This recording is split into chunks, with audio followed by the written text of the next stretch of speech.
I still remember the exact shade of pink they painted my walls the day after they kicked me out. Ballet Slipper Pink, Jessica's favorite. The same color that covered my childhood memories as they transformed my bedroom into her dance studio. "You're 18 now, Emma," Dad had said, not even looking up from his newspaper. "Jessica needs the space for her training. She's going to be a star."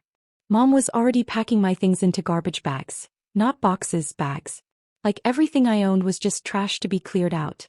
My academic trophies, my honor roll certificates, my computer science textbooks, all unceremoniously shoved aside to make room for my 16-year-old sister's ballet dreams. But where am I supposed to go? I remember asking, watching them dismantle my life. "I just started my first semester at college." "The garage has a couch," Mom replied, yanking down my coding competition medals from the wall. "Or find an apartment. You're an adult now." An adult. Right. An adult who was working part-time at a coffee shop while taking a full course load in computer science. An adult whose college fund had mysteriously disappeared into Jessica's competition fees and special training programs. That night, I slept in the garage, surrounded by old cardboard boxes and the persistent smell of motor oil. Through the thin walls, I could hear Jessica's music as she practiced her routines in my former room.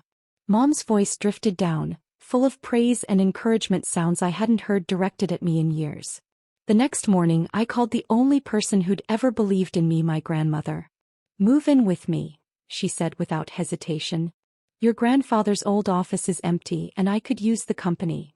Grandma Grace had always been different. While my parents threw money at Jessica's every whim, Grandma watched me. She saw how I would fix the neighbors' computers for extra cash.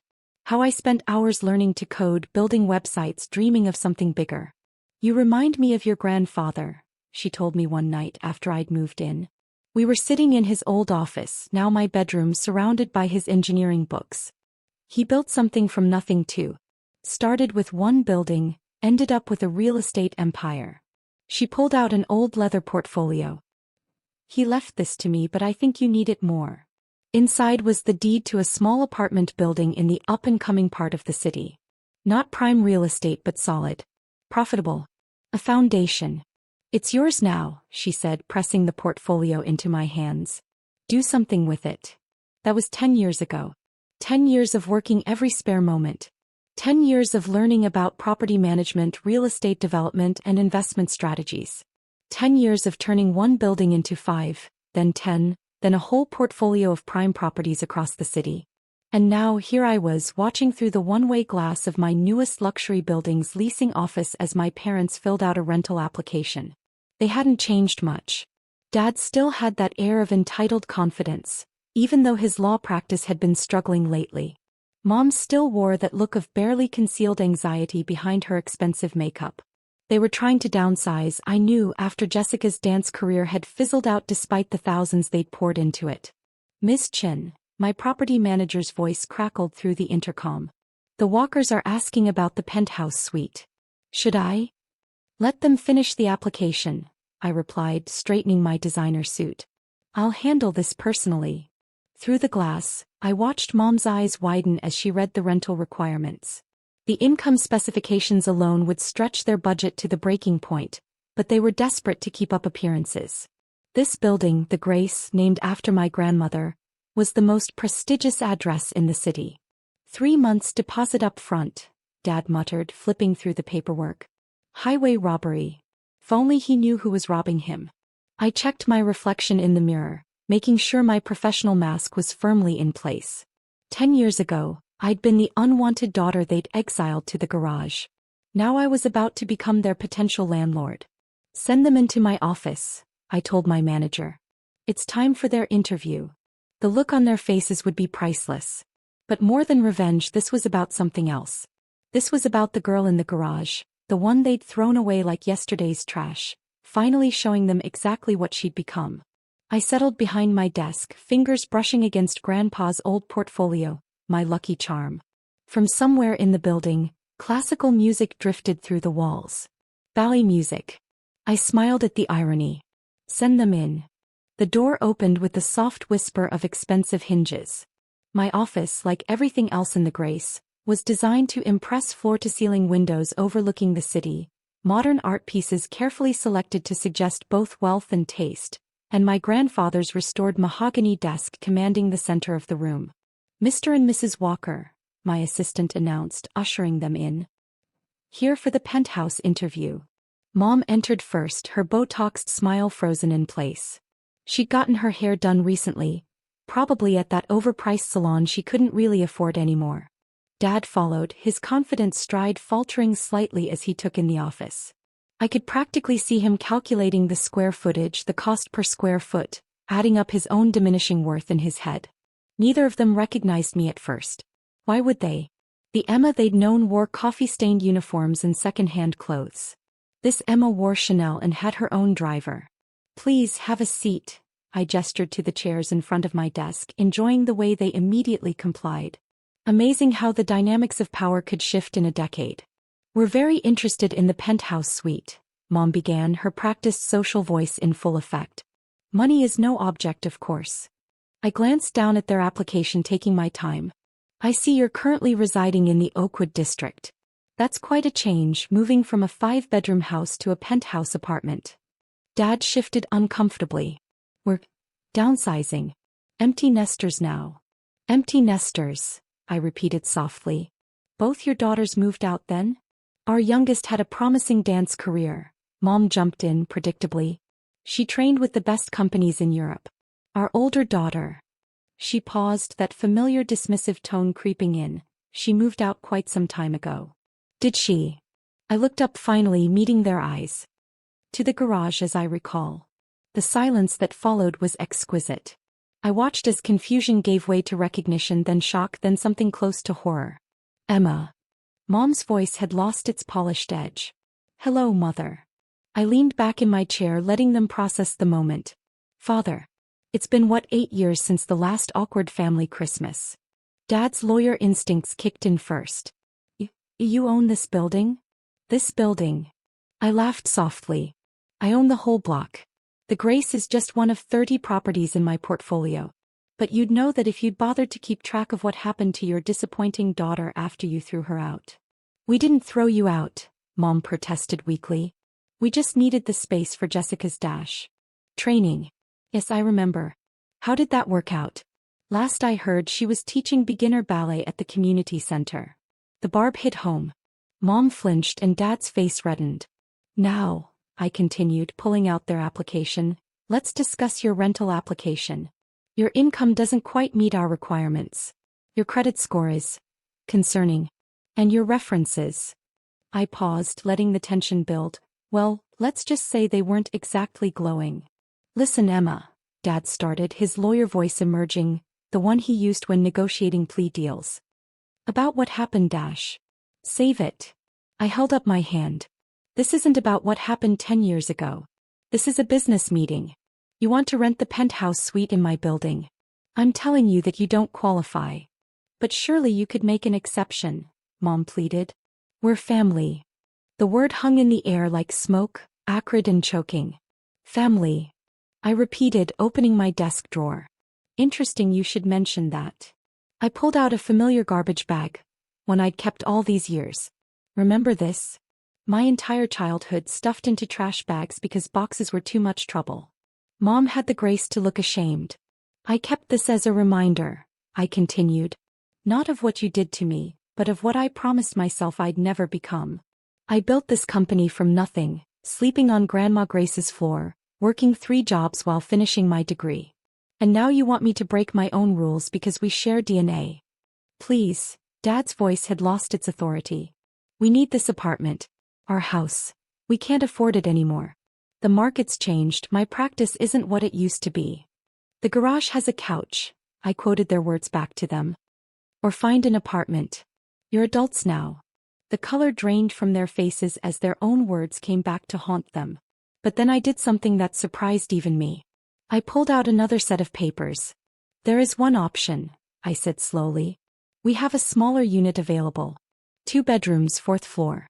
The rent is within your budget, and the credit requirements are less stringent." They stared at the papers, pride warring with desperation. "It's a lovely unit," I continued. "In fact, it's right next to the building's storage area. You might find the sound of machinery, familiar. Dad's head snapped up as he caught my meaning. The unit was next to the garage. They took the fourth-floor apartment. Pride, as it turned out, was more flexible when faced with financial reality. I watched through my office window as they loaded their remaining possessions, significantly fewer than they'd had in their heyday, into the service elevator. Jessica showed up 3 days later, bursting into my office despite my assistant's protests. "How dare you put them next to the garage?" she demanded, still carrying herself with that dancer's posture, though her leotard days were long behind her. "They're our parents." I looked up from my laptop, taking in my sister's appearance. The designer clothes were gone, replaced by department store business casual. Her hair was tied back in a simple ponytail, no more elaborate stage-ready styles. "Hello, Jessica." "Still practicing in my old room?" She flinched. "That's not fair." "No," I agreed, closing my laptop. "It wasn't fair. Just like it wasn't fair when they drained my college fund for your career. Or when they kicked me out without a second thought. Life's funny that way." "I didn't ask them to do those things," she protested, but her voice was weaker now. "Didn't you?" I stood up, walking to the window. "Every time you needed new shoes, new costumes, new private lessons, did you ever once think about where that money was coming from? Did you ever wonder why I was working 3 jobs while trying to finish school?" She joined me at the window, and for a moment we both watched the city bustle below. "I was 16, she said finally. I thought that's just how things were. That you were the independent one, the strong one. I never realized that they were sacrificing one daughter for the other." She nodded, tears forming in her eyes. "And now look at us. You're this incredible success story, and I'm teaching baby ballet to toddlers." "There's nothing wrong with teaching," I said, surprising myself with the gentleness in my voice. "At least you're doing something you love." "Am I?" She laughed bitterly. "Or am I doing the only thing I know how to do? They never let me explore anything else. It was always ballet, ballet, ballet." We stood in silence for a moment, 2 sisters shaped by the same parents in vastly different ways. "I have a proposition for you," I said finally. "The Grace runs several community programs. One of them is a performing arts school for underprivileged kids. We need someone to run it." Jessica's eyes widened. "You'd trust me with that?"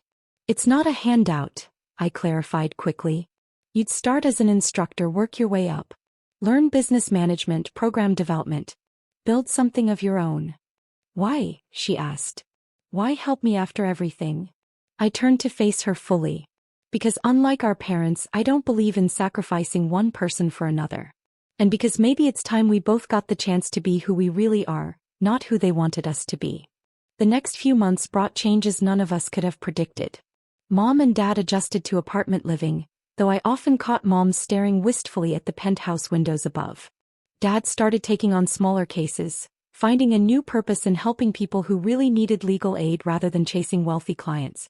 Jessica threw herself into the community arts program, discovering she had a talent not just for teaching dance, but for nurturing creativity in children who'd never had the chance to express themselves.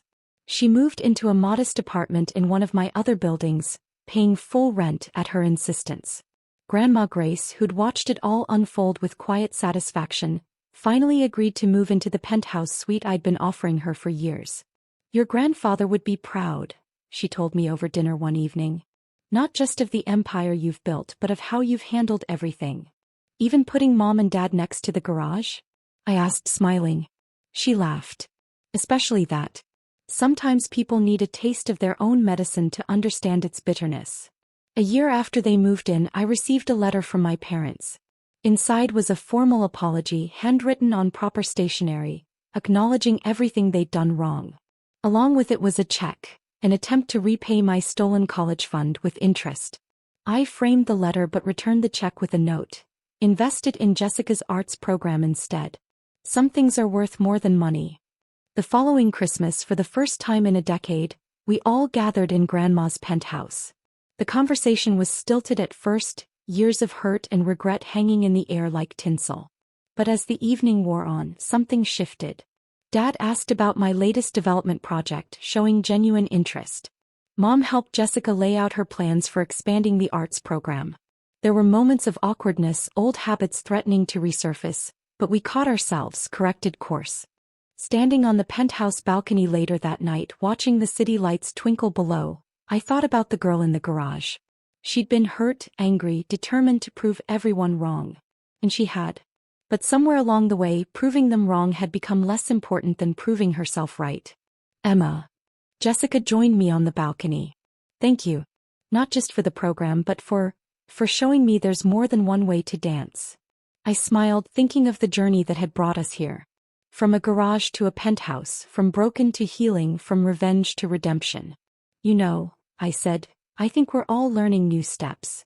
2 years later, I stood at the podium during the grand opening of the Walker Arts Center, our family's newest venture. The building, once a rundown warehouse, had been transformed into a state-of-the-art facility combining dance studios, technology labs, and creative spaces. Jessica ran the performing arts division while I managed the STEM programs.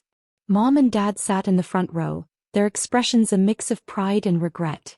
They'd finally learned to see both their daughters clearly, not as competitions against each other, but as complementary forces. Sometimes, I told the audience, the best revenge isn't proving others wrong. It's building something so magnificent that the past becomes just a foundation for something greater. This center represents not just second chances, but the power of family to rebuild, reimagine, and grow together. Later that evening, as we all gathered in what used to be my garage bedroom, now converted into a memorial wall showcasing both Jessica's dance achievements and my business milestones, Grandma Grace raised her glass. To the garage, she said with a knowing smile, where great things begin.